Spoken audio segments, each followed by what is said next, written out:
नमस्कार। आज मैं आपके साथ कुछ बच्चों की इंस्पिरेशनल स्टोरी शेयर करूंगी। आपने एक शब्द सुना होगा, चमार।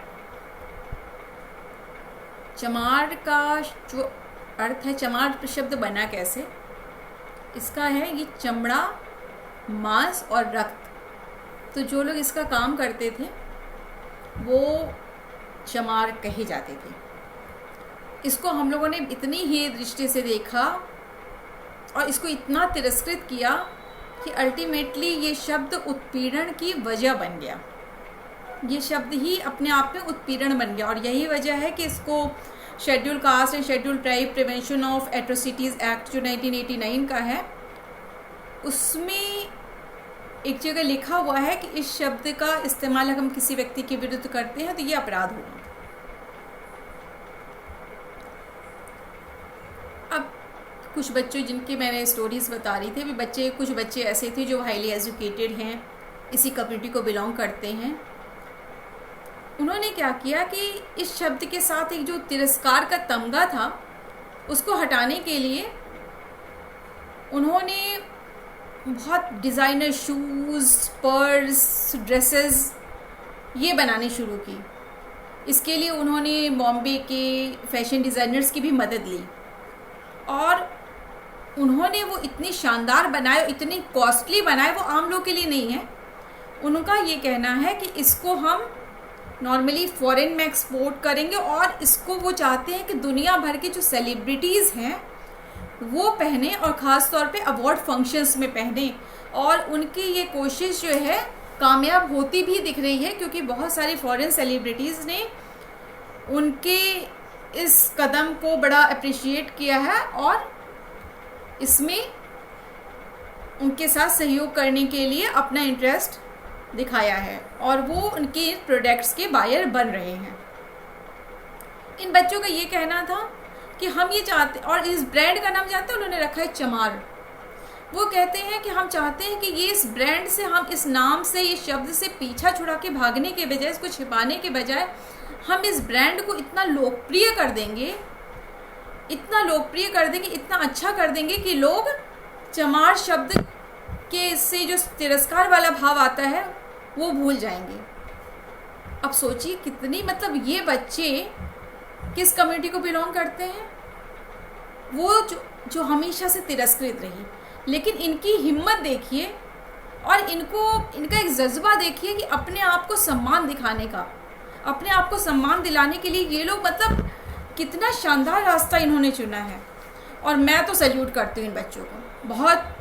और आप जानते हैं, अब हम थोड़ा सा इनकी इस समाज की हिस्ट्री के बारे में जान लें कि जो ये एक्चुअली अनटचेबल थे। जो चमार शब्द जो है ये अनटचेबल्स के लिए यूज़ होता था और ये आपके जो हिंदू में जो 4 वर्ण है उसके बाद वाला वर्ण माना जाता था, जिसको कहते थे 5वां वर्ण। ये शूद्रों से भी नीचे थे। इनके लिए मंदिर के दरवाजे बंद थे हमेशा के लिए, स्कूल जा नहीं सकते थे ये लोग, ये वो कपड़े गहने नहीं पहन सकते थे जो ऊंची जाति के लोग पहनते थे।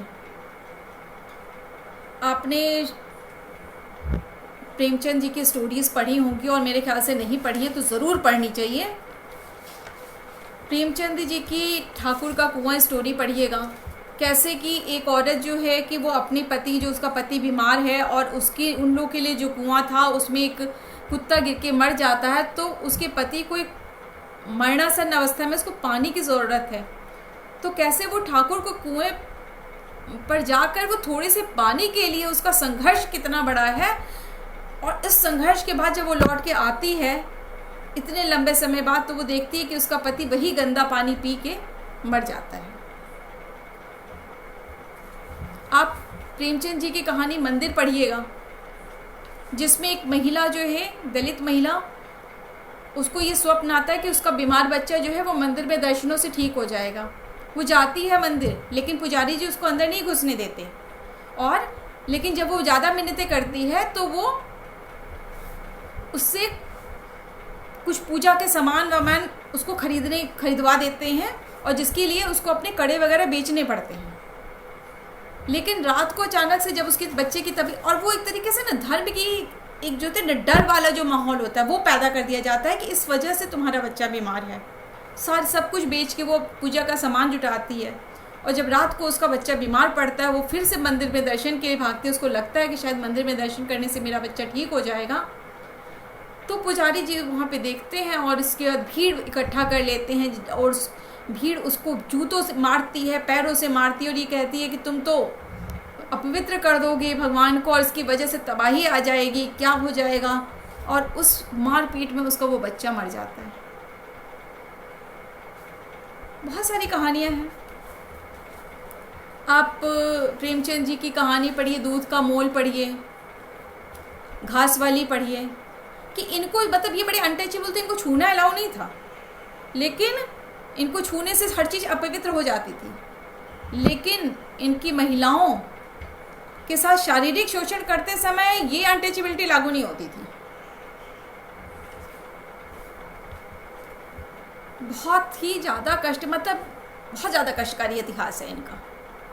जब भी कोशिश की गई कि ये स्कूल जाएं तो इनके, और बहुत सारे लोगों ने कोशिश की स्कूल जाएं तो पढ़ने की इनको इजाज़त नहीं थी। कहते हैं कि कुछ क्षेत्रों में तो हालत ये थी कि महिलाएं जो है कमर के ऊपर वो जो है वस्त्र नहीं पहन सकती थी, और किसी सर्दी वर्दी में अगर पहनती थी तो ऊपर के जो ऊंची जाति के लोग हैं उनके सामने जाते समय उनको वो हटाना पड़ता था, क्योंकि वो कहा जाता था कि ऊंचे ऊपर जो है कि वस्त्र जो है केवल ऊंचे घरों की महिलाएं पहन सकती हैं। तो वो एक तरीके से उनके लिए ये था कि वो ऊंची जाति के लोगों के सामने अपनी कमर के ऊपर के वस्त्र नहीं पहन सकते। उनके लिए स्पेशल पत्थर के गहने पहनाने के लिए कहा गया था। इसके अलावा जो है कि कहते हैं कि महाराष्ट्र साइड में कि वो जो है कि उन सड़कों पे चल ही नहीं सकते थे जिन पे ऊंची जातियों के लोग चलते थे। उनको अपने बगल में झाड़ू और सामने जो है कि एक उसकी होती थी गले में हांडी, जिसको कहते हैं पत्थर की, अरे मिट्टी की, वो लटका के चलते थे ताकि उनकी थूक कहीं सड़क पे न गिर जाए। झाड़ू लगाया ताकि उनकी परछाई से भी एक जो गंदगी हो रही हो वो भी सड़क से साफ हो जाए। तो मतलब एट्रोसिटी बहुत ज़्यादा थी। इनका शोषण ज़बरदस्त हुआ था। बधुआ मजदूरी के चक्र में ये फंसते गए थे। ज़मीन जायदाद इनसे सब कुछ थी नहीं इनके पास। तो अत्याचार की इंतहा थी। इसके बाद जब ब्रिटिश जो शिक्षा व्यवस्था लाए, उसका मकसद एक्चुअली कोई सोशल रिफॉर्म नहीं करना था, उनका अपना प्रशासन चलाने के लिए एक वर्ग तैयार करना था। लेकिन उनकी शिक्षा व्यवस्था ने बुद्धिजीवियों का और समाज सुधारकों का एक ऐसा वर्ग तैयार किया जो उदारवादी विचारों से बड़ा ओतप्रोत था। इसमें राजा राम मोहन राय, स्वामी विवेकानंद, ब्रह्म समाज, आर्य समाज, सत्यशोधक समाज, इसमें भी मेधानंद, अग्ननंदा थे, पेरियार थे, ये सब लोग थे। बहुत सारे लोग थे जिन्होंने इस कुरीतियों के खिलाफ आवाज़ उठानी शुरू करी। अब इन्होंने समाज को बहुत जागरूक किया। हमने देखा कि सत्यशोधक समाज ने कैसे जो है कि लड़कियों की शिक्षा के लिए बहुत कार्य किया, कैसे दलितों के लिए बहुत कार्य किया। फिर उन्होंने सरकार को इनको सामाजिक कुरीतियों के खिलाफ कानून लाने के लिए बिल्कुल प्रेशर बनाया उनके ऊपर। अम्बेडकर जी आए, बहुत सारी कुरीतियों के खिलाफ सरकार ने कानून भी बनाए। अम्बेडकर जी आए तो सेकेंड राउंड टेबल कॉन्फ्रेंस के बाद जो है कि जो ब्रिटिश प्राइम मिनिस्टर थे रामसे मैकडोनाल्ड,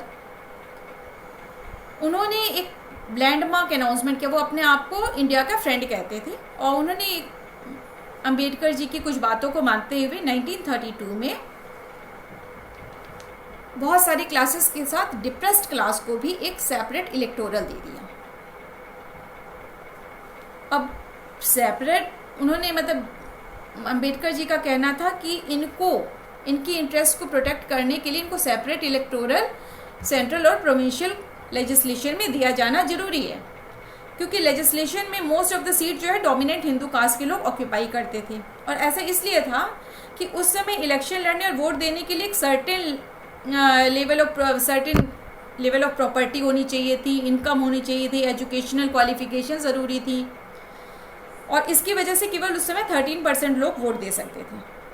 अब दलित इन तीनों मामलों में पिछड़े हुए थे, तो इसलिए वो लेजिस्लेचर में ना सिर्फ अंडर रिप्रेजेंटेड थे बल्कि रिप्रेजेंट भी होते थे, तो उनके थ्रू होते थे जो उनको इक्वलिटी देना ही नहीं चाहते थे, वो उनको बराबरी का दर्जा दिए जाने के बिल्कुल खिलाफ थे। अच्छा, उनके साथ जो है सिर्फ उन्हीं को नहीं दिया गया, उनके साथ मुस्लिम्स को दिया गया सेपरेट इलेक्टोरल, सिख को दिया गया, बुद्धिस्ट को दिया गया, एग्लो इंडियन को दिया गया, इंडियन क्रिश्चियंस को दिया गया, वीमेंस के लिए सीट अलॉट की गई। इसमें इसको कहा गया कम्युनल अवार्ड। अब बाकी को तो मिला रहा, लेकिन गांधी जी जो थे, जैसे सबसे ज़्यादा जो इस चीज़ को लेकर आउटक्राई जिसको कहते हैं हुआ, बवाल हुआ, वो जो डिप्रेस क्लास के लिए सेपरेट इलेक्टोरल किए गए उसको लेके हुआ। गांधी जी इसके खिलाफ भूख हड़ताल पे बैठ गए यरवदा जेल में, और उन्होंने कहा कि ये तो हिंदू सोसाइटी को डिवाइड करने के लिए है। अब अम्बेडकर जी इतने संघर्ष करके उन्होंने ये चीज़ दलितों के लिए गेन की थी, वो शुरू में बिल्कुल गांधी जी की भूख हड़ताल के सामने झुकने के लिए तैयार नहीं थे। लेकिन बाद में जब ये लगा कि गांधी जी की ज़िंदगी अम्बेडकर के डिसीज़न पर ही डिपेंड करेगी, तो उनके ऊपर बड़ा प्रेशर पड़ा और बहुत वो फिर अल्टीमेटली वो सेपरेट इलेक्टोरल की डिमांड छोड़ने पर वो विवश हो गए। और इसके बाद गांधी जी और अम्बेडकर जी के बीच में पूना पैक्ट हुआ 1932 में, और उसमें ये निर्णय हुआ कि अम्बेडकर जी अपनी सेपरेट इलेक्टोरल की डिमांड छोड़ देंगे और लेजिस्लेचर में दलितों के लिए कुछ सीटें रिजर्व की जाएंगी on the basis of single Hindu electoral. बाद में कुछ सालों बाद अम्बेडकर जी को अपने इस डिसीजन पे बड़ा रिग्रेट भी फील हुआ था। और इसके बाद मैं बताऊं कि दलितों को छोड़ के बाकी सबका यह सेपरेट इलेक्टोरल बना रहा था। फिर इसके बाद जो है कि 1935 में गवर्नमेंट ऑफ इंडिया एक्ट 1935 में पहली बार इन अनटचेबल्स के लिए शेड्यूल कास्ट शब्द का प्रयोग किया गया, उनको एक स्पेशल कैटेगरी में डाला गया ताकि इनको कुछ स्पेशल कंसेशन देकर समाज की मुख्य धारा में लाया जा सके। इनको आप जानते हैं, इनको कहा जाता था कि ये ब्रह्मा जी के पैर से पैदा हुए हैं, तो इनका सरकारी नौकरियों में कोई रिप्रेजेंटेशन था नहीं, व्यापार उद्योग में इनकी उपस्थिति बिल्कुल न के बराबर थी, बाकी पॉपुलेशन से अलग अलग थे। इनकी 900 सब कास्ट है और ये 90% आबादी गांव में रहती है, 6 गाँव में फैली हुई है, और ये जो है कि हमेशा कर्ज के चक्र में हमेशा फंसे रहते हैं। अब सोचिए कि कितनी कहानी इनकी। अच्छा, ऐसा नहीं कि आज़ादी के बाद से, इतना मिलने के बाद से इनको सब कुछ, आज़ादी के बाद फिर इनको जो है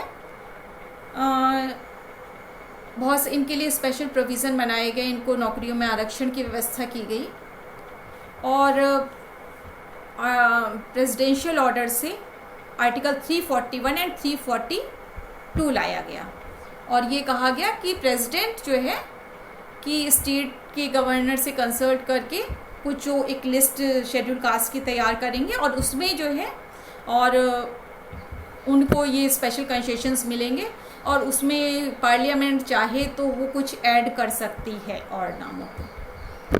ये पावर टोटली पार्लियामेंट की थी और ये प्रेसिडेंशियल ऑर्डर से जोड़े गए थे। लेकिन इनका संघर्ष यहीं ख़त्म नहीं हुआ, इसके क्योंकि समाज तो वही का वही है। आपको पढ़नी हो तो सोचिए कि मतलब कहानी कभी कभी इतनी खतरनाक कहानियां हैं इनकी। मैं अभी पढ़ रही थी कि मदन गोंडवी जी की हाँ, आदम गोंडवी जी हैं, उनकी चमारों की गली एक कविता है 1973 में लिखी हुई, और वो लिखते हैं कि कैसे जो है कि दलितों की लड़की जब उसका शोषण होता है शारीरिक, और एक आदमी दलित समुदाय से जब उसके खिलाफ आवाज़ उठाता है और वो पुलिस में जाने की बात करता है, तो कैसे एक समाज के लोग उसके ऊपर थानेदार के साथ मिलकर कैसे उसके ऊपर चोरी का इल्ज़ाम लगवा देते हैं और उसका घर जला दिया जाता है। और वो कहते हैं कि जब वो अपनी लड़की जो है ऐसे खुलेआम छोड़ दे, शादी नहीं कर रहा है, तो फिर उसको तो उसके साथ तो ये तो होना ही है। और किसी की हिम्मत कैसे है, उनकी इतनी हिम्मत कैसे होगी कि वो हमारे खिलाफ कंप्लेन कर सकते हैं। बहुत दर्दनाक कविता है, आप कभी पढ़िए, ज़रूर पढ़िएगा ये सब चीज़ें, क्योंकि जब तक आपको इतिहास का ज्ञान नहीं होगा आप उनके बारे में सही फैसले, आप उनको सही नज़र से नहीं देख पाएंगे। हम इसके बाद ये भी देखेंगे, आपको हम अगली वीडियो में बताएंगे कि कैसे इनके लिए लीगल बैटल भी आसान नहीं थी अपने अधिकारों के लिए। इनको जो कुछ दिया गया, हमेशा इस सोसाइटी को और इंस्टीट्यूशंस को ये फील होता रहा कि इनको बहुत ज़्यादा दिया जा रहा है। इनको हमेशा लगता था कि लेस मेरिटोरियस लोग हैं जो बहुत कुछ पा रहे हैं और बहुतों का हक मार रहे हैं। इसके बारे में हम आपको अगली वीडियो में बताएंगे। नमस्कार।